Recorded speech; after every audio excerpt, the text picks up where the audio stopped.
The divisional round is built by the Home Depot. Welcome to GMFB. We're here at the breakfast table in New York City, Thursday, January 9th. A couple days away. Nate Burleson, Peter Schrager, and Kyle Bryant. You're getting a lot of flack for your turtleneck choice. I love it. Oh, yeah. Keeps me warm. It's that time of year. It's cold outside. That's what I'm saying. You got to layer up, Kay? Yeah, you didn't even have a coat on the other day you went outside. I'm a maniac. Sometimes I don't have a shirt. It's time for the lead block. Lead block. Lead block. I want to talk about Deshaun Watson. We'll break down each and every one of these games, but he did get the best of Patrick Mahomes in Week 6 in their matchup in the regular season. Now it's a trip to the AFC Championship on the line. These two facing off on Sunday in Kansas City. Here's what each quarterback had to say about their opponent.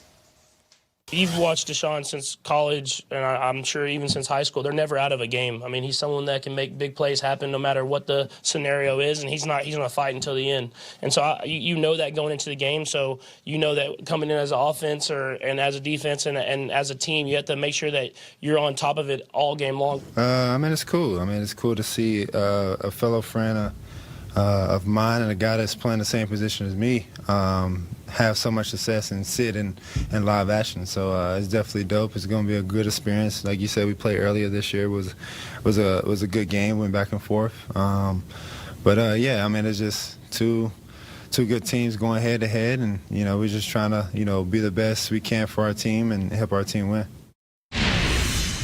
Smell the brisket now in the parking lots of Arrowhead for this one this weekend on Sunday. Texans at Chiefs. J.J. Watt, by the way, sits down with Willie McGinnis. You can see that on game day morning on Sunday. And you can see Steve Smith also with Lamar Jackson. So let's break down that matchup first and all of them with some Throwdown. A Thursday. Titans, Baltimore take on the Ravens. Saturday night, two of the league's strongest runners will take the field. So let's match these two up, right? Who's going to have an angry run situation on Saturday? Who's more likely, Mark Ingram or Derrick Henry? I love both these gentlemen. They all do, right? They're fantastic runners. Sophie's choice. Yeah, well, they say this is like choosing between which kid you like the most. Off the record, that's not that hard either, actually. I'm going to go with. Sorry, Nate knows I know your favorite, Nate, the youngest one. Yeah, I'm going to go with Mark Ingram. Angry runs are more than just stiff arming people. It is an attitude. It is a mentality. I have seen Derrick Henry run over all 11 guys on the field and just kind of be straight-faced about it. This gentleman wants to hurt everyone on the field. I mean that. And I actually do think his condition is a little up in the air as we're seeing him back in New Orleans. If you're a little naggy, that just pisses you off even more. My calf is bothering me. Yes, I'm already mad in the huddle. Derrick Henry is Atlas, as SI calls him. It is Mark Ingram. That's the guy. OG. Good take. He did miss practice again. He is considered day-to-day. We should let the people He's already know. pissed. Yeah, no doubt. We had the conversation about who has a better running attack this week, and the Baltimore Ravens fans said, Nate, are you kidding me? How could you choose Derrick Henry and the Titans over this team? You got dragged. I got dragged. Now, here's the thing.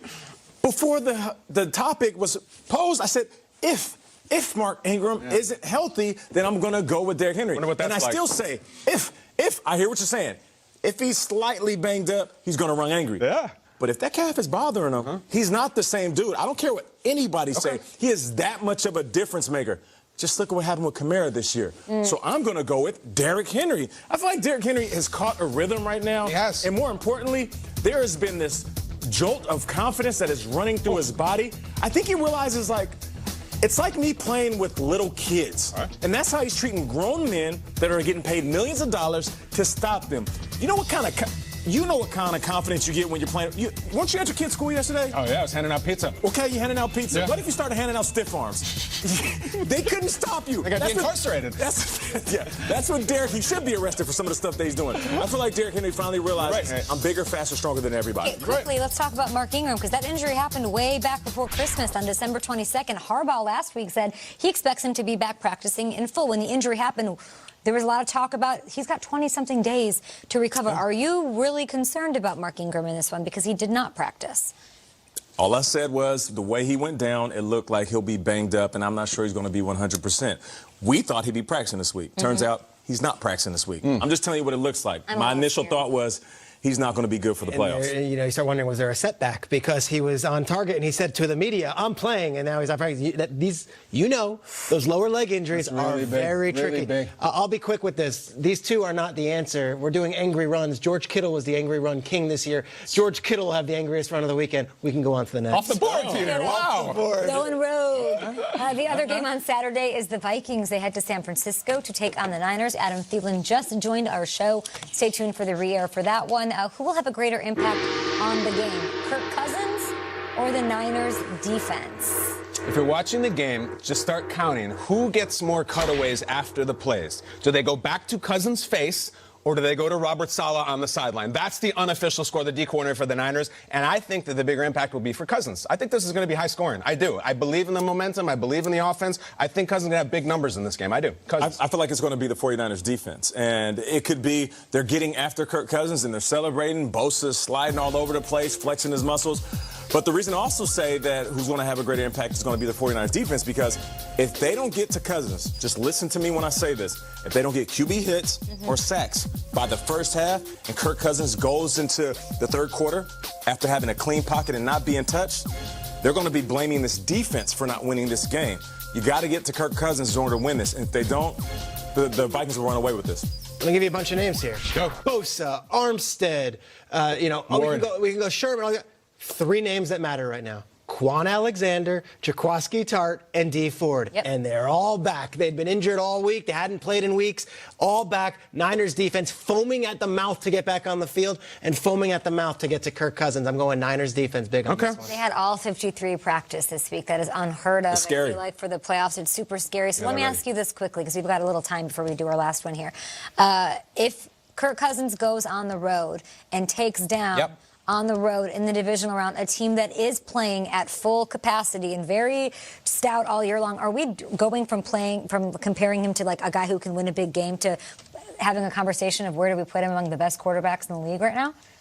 What happens if he wins this game? Listen, if he just takes out Breeze and then he goes and takes out the Niners, then it's there. And the numbers have always been there. He's always put up prolific numbers. There was a run by Joe Flacco in 2012 where he knocked off Andrew Luck, Tom Brady, then went in and beat Peyton Manning, and then beat Kaepernick. But it launched us into a whole era of is he elite or not? But it also launched. Did it really, or was it like a cheeky thing? Were we ever really talking about Joe Flacco? Oh, yeah, the whole offseason after that He was the highest paid player in football. But then he also got the title Mr. December. And we all thought, oh, Joe Flacco plays great when it's late in the season. Also, I'll say this. If he does that after beating Breeze and then beats 49ers, and then you know who's next, it's either Russell or Aaron, and he beats those two, all of a sudden we forget about that silly record, him playing in primetime. He will be known as Mr. Clutch Kirk. Yeah, it changes. Fun to think about. If he wins this one, it changes the conversation. Hell yeah, it always does. Any of us expected. The Seahawks head to Green Bay today. We get it. You're excited, Kyle. The conversation's already changed. Seahawks and Packers Sunday night. Let's finish things off with the battle of celebrity fans. Repping Seattle is Star-Lord himself, Mr. Chris Pratt. And for Green Bay, the man who taught us all how to let the beat build, Lil Wayne? Lil Wayne's a Packers fan. Is he? Is he really? He's a Packers fan. Oh, who's the better celebrity fan, Chris Pratt or Lil Wayne?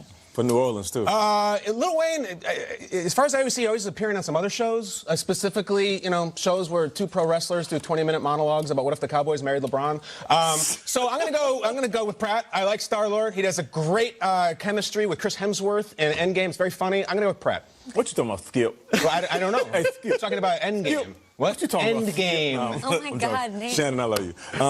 I'll be Orlando Scandrick for this one and just sit back and watch you. Go. Poor. I don't know what you're talking about. I'm thinking about our show. I'm going with Pratt. Yeah, come on now. I'm a Seattle guy. I got to represent for the hometown. I'm going with Pratt. I'll go Chris Pratt. Don't know what you're talking. I don't know who Star-Lord or what any of that is. Parks and Recreation, one of the best television shows of all time. I'm going with Chris Pratt. I like it. Oh, you going with bigger Pratt? Oh, yeah. Before he sent them. No. I like a bigger real Pratt. Pratt. Yeah, I like the real Pratt. I just said bigger. I said bigger. I don't know what that version is now. I like a bigger Pratt. A real man. Honest with you. More than love. It's not the superhero Guys, man. Pratt swept that one. It's the only thing we've agreed on all show. Yeah, that's crazy. Wow, I'm Good a little luck with that, mad. Nate. Well, I would have picked Lil Wayne, but he should be a Saints fan. I don't know what that's about.